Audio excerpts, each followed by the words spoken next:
When my dad introduced us to people, he only said, "This is Lena, our future lawyer." If I was with them, he just said, "And this is her sister." He never said my name or anything about me. I was just there, like a shadow. I thought maybe I was imagining things. Maybe I was just being too sensitive. But then, 2 years ago, at Lena's high school graduation party, the whole family showed up wearing light colors and fake smiles. My name wasn't on the banner. When my dad gave a speech, he said, "To my one and only star," and I was standing just a few feet away. After that, I stopped asking questions. I stopped asking why they didn't show my college acceptance, why they never visited me, why every holiday card had new pictures without me. I remember one Christmas card. Everyone wore red, even the dog. Where I used to be, there was Lena, in the middle, holding the dog, with our parents on each side like a perfect family. They didn't cut me out of the photo, they took a new one without me. No one said I was disowned, no one announced it, but I learned how people can disappear quietly, how they can erase you politely. My name is E.A. Morgan, and if you ask my father, I don't exist. Then, one Tuesday, I got an email, not from my family, of course not. It was from my university's alumni office. Both Lena and I went to Eastern University, but in different lives.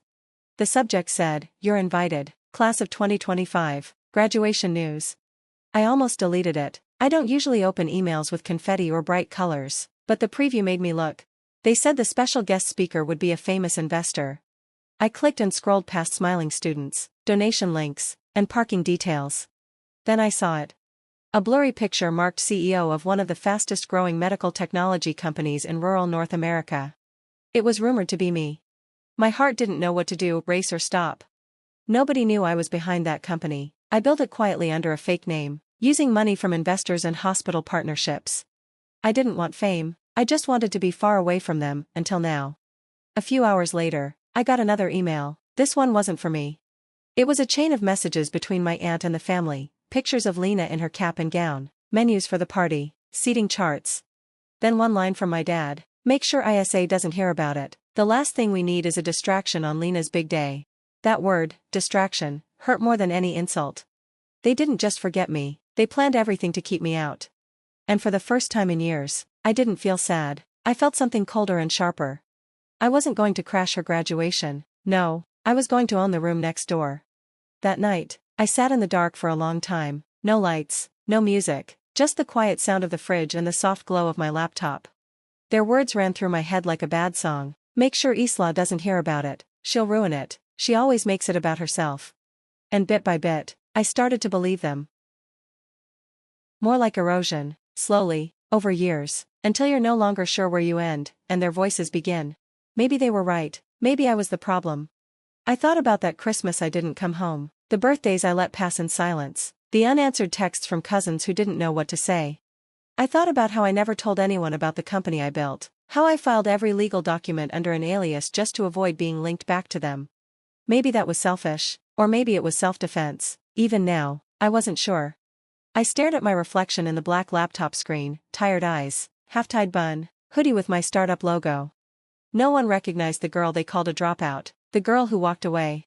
No one ever saw me the way I wanted to be seen. And if no one sees you, do you really exist? The next morning, I opened my laptop again, logged into our investor portal. There it was, confirmation. Eastern University commencement, keynote slot confirmed, name to be announced. I hovered over the box labeled display name, typed 3 words, then clicked save. ISA Morgan, CEO. It started with a noise, a rustle from the back of my kitchen drawer. I wasn't looking for anything in particular, just a takeout menu or maybe batteries, but my hand brushed against paper. I pulled it out, a crumpled lunch receipt from 5 years ago, faded and bent at the corners. The ink had nearly vanished, but I recognized the handwriting on the back immediately. "You don't have to be loud to be powerful." My mother's handwriting, she used to leave little notes like that on mirrors, inside books, folded into my coat pockets during winter exams. She died when I was 19, she never got to see what I built, she never saw me rise. But that sentence, it was like she timed it for now. The same day, I got a message from Owen, my CTO. "Investor Summit is locked, same campus, same weekend, we're going, you in?" I stared at the message for a long time. That's when I remembered something else. Lena's graduation would be across the quad from the summit, same university, same date, same hour. It felt poetic, like someone had drawn a perfect circle. and I'd been invited to step inside it. I opened 2 tabs, one for the summit itinerary, the other for Eastern University's graduation ticket portal. Under guest name, I typed in a pseudonym, reserved 1 front row seat.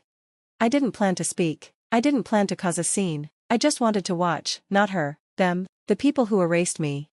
I wasn't going to reclaim my place at the table, I was going to own the building next door. The university confirmation email landed at 2:07 a.m., sharp. My seat at the Investor Summit confirmed, my front row ticket at the graduation confirmed. 2 separate worlds, 1 campus, 1 weekend, and I had a foot in both. I didn't use my real name on the graduation ticket, just a monogram variation. I didn't want attention, not yet. I wanted proximity. I wanted to see my father's face when he realized the ghost he buried could still walk into a room unannounced. The morning of the trip, I packed light, a blazer, 1 black dress, and a pair of low heels I hadn't worn in years, the same pair I wore when I pitched my startup to a panel of investors who didn't even ask if I had a college degree. Spoiler, I didn't, but I had numbers and a plan and a reason. On the train ride to East, I passed the old science building where I used to sleep between classes, where Lena once told her friends I was just a dropout who followed her around.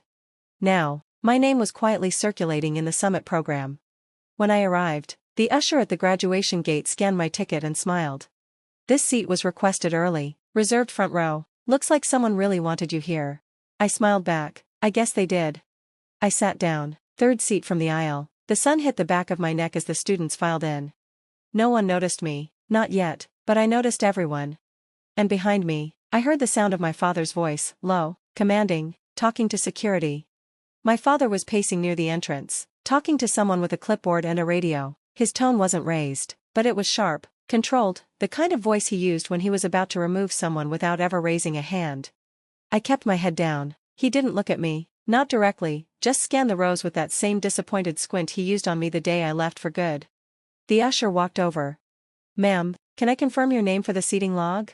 I handed her the ticket, she nodded, smiled, moved on.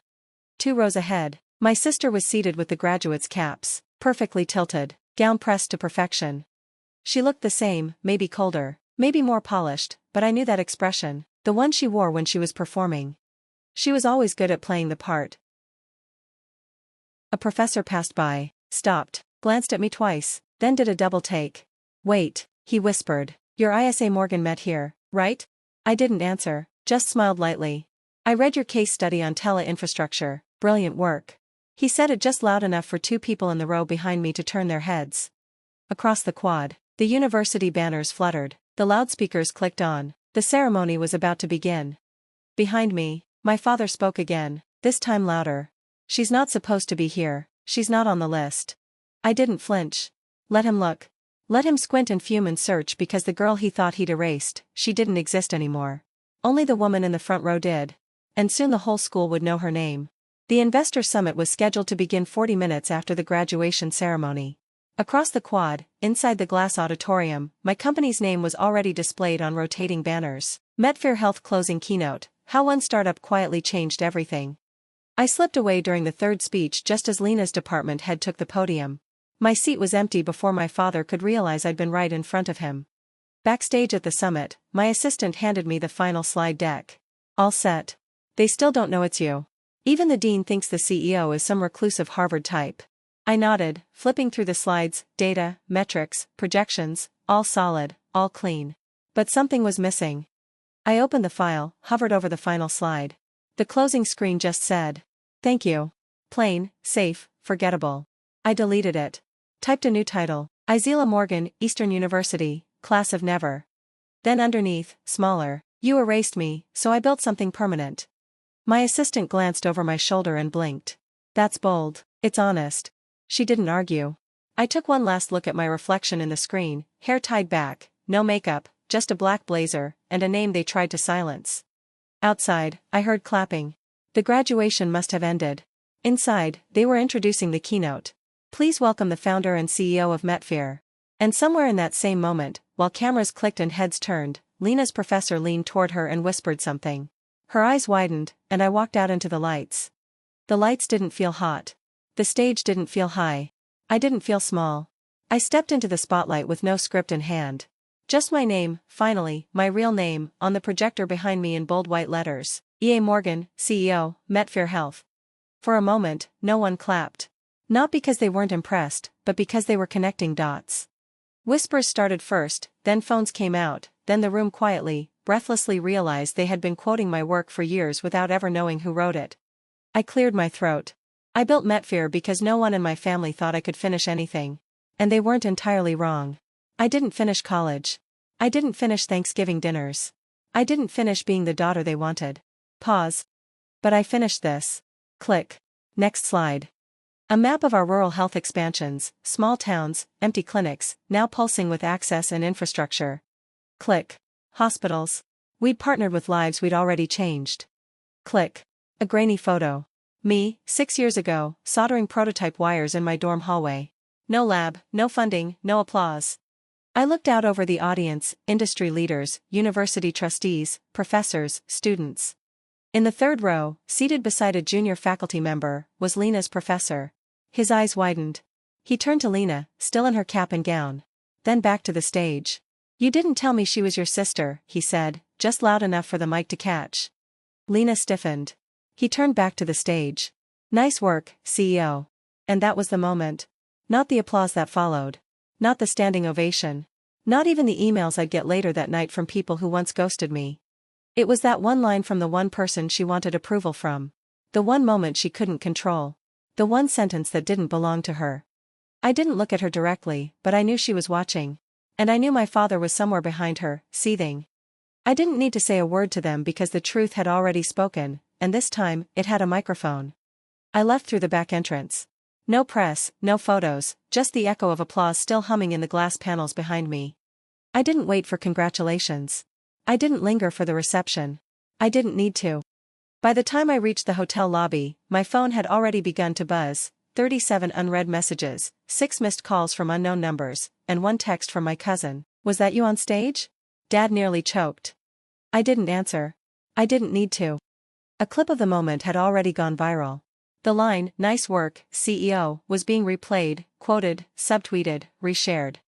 And in every repost, there I was, standing at the podium with nothing but my name and the silence I'd carried for years. I didn't post about it, didn't tag the university, didn't mention my sister, but I knew they saw it, because hours later, Lena's graduation photo disappeared from my father's Facebook page, replaced with an old quote about humility. Classic. My sister didn't tag anyone either.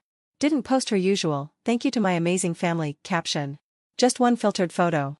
No smile, no context. I didn't speak to them. Didn't return their silence with noise, but they heard me. In the halls where my name had been erased.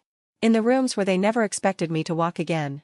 In the voices of others, professors, students, strangers, who now said the name they once tried to bury. EA Morgan, CEO. Not their shame, not their burden, not their failure, just the woman who walked in, stood tall, and didn't look back. The Monday after the summit, my inbox was full again. Not from venture capitalists. Not from press. From family. Not directly, of course. That would require acknowledgement, accountability. No, these came wrapped in polite curiosity. A message from my second cousin. "Hi, ISA. Long time. Just saw the keynote clip. Wow. Any chance you're hiring interns this summer?" An email from my father's college friend. "Greg mentioned you started something in healthcare. Would love to connect. Our son just graduated and is looking for opportunities." And then the boldest of them all. A message from Lena's boyfriend. "We'd met once. He barely said hello now. Didn't realize Medfair was yours. Truly impressive. Let me know if you're ever building a legal team." No mention of Lena. No apology. Just doors opening, the same ones they tried to shut in my face a decade ago. I didn't respond to most of them, but I did forward one message to my assistant. "Put this one on the not in this lifetime list." She replied with a thumbs up and a smiling skull emoji. The irony wasn't lost on me. They called me a dropout. Said I'd be lucky to keep a desk job. Warned me not to embarrass the family name. And now they wanted desk jobs from me. They didn't see the moment I became their warning story, but they would remember the day I became their lost chance. And the best part? I never shouted. I just raised the level. They acted like I was nobody, not by yelling or calling names, but by being quiet, leaving empty chairs, and taking group photos that always cut off where I stood. They didn't erase me loudly, they erased me softly, like erasing pencil marks, quiet and slow, until I even started to wonder if I was ever there at all. When I finally left, no fight, no last words, they acted like it was a relief, like the family was fixed again. For years, I let them keep that story, let them think I had disappeared, let them say things like, "We haven't heard from Isla in a long time." Like I was just a distant relative, not their daughter or sister, someone they chose to forget. But the truth doesn't stay hidden, not when it grows into something louder than family ties. This time, they couldn't hide in silence. My name was in brochures, on news websites, and in speeches. They couldn't scroll past it, they couldn't pretend they didn't see. That was my quiet revenge. I never asked to be accepted back. I just made sure wherever they looked, I was already there. Not as the girl they ignored or the failure they whispered about, but as the woman they now had to look up online, the woman with her own story. No matter how hard they tried to look away, this time I was impossible to forget. I never went back to the house, not even when my dad sent a message through a cousin, saying we should forget the past because family is family. He didn't mean sorry, he meant fixing their image. I didn't want that. There was nothing for me there, not the room with old, peeling wallpaper, not the shelf where my trophies used to be, not even the garden my mom once cared for, now wild and dry in the summer sun. But I did come back, just not the way they wanted. I came back in every hallway where my name is now said, in clinics using our technology, in classrooms reading my early work, in quiet talks between teachers and leaders who once ignored me. They couldn't take credit for me, they couldn't understand me. And that was my final gift. I became something they couldn't touch or change to make themselves feel better. A teacher from Easton sent me a handwritten note. He said, "We added your speech to our ethics lessons under legacy and resilience." Legacy. It's funny, that word used to feel heavy, like I wasn't allowed to have it. Now it's mine. Voiceover. Final shot. They pretended I was a problem, a mistake, an empty chair at the wrong table. But when they tried to bury me in silence, I came back louder. I came back with truth. Fade out. Music rises. Black screen. White words. Isa Morgan, CEO. Unforgettable.